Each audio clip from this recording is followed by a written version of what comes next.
there will always be a certain thing or someone that would trigger us.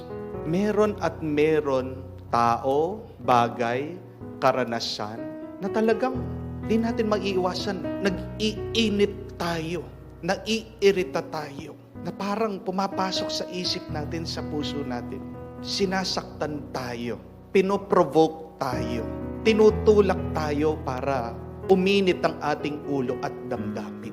Minsan maliit lang na bagay Yun lang basura ng kapitbahay mo, nakikita mo dyan sa tapat ng iyong bahay. Yung lang mga hindi marunong mag-park sa daan, nakabalandra ang kanilang mga sasakyan, motor, na nagkokos ng traffic. Yung lang may naririnig kang very negative tungkol sa iyo. O yung pag nakikita mo yung ibang tao, mali yung desisyon na kanilang ginagawa, mali yung kanilang pinipili,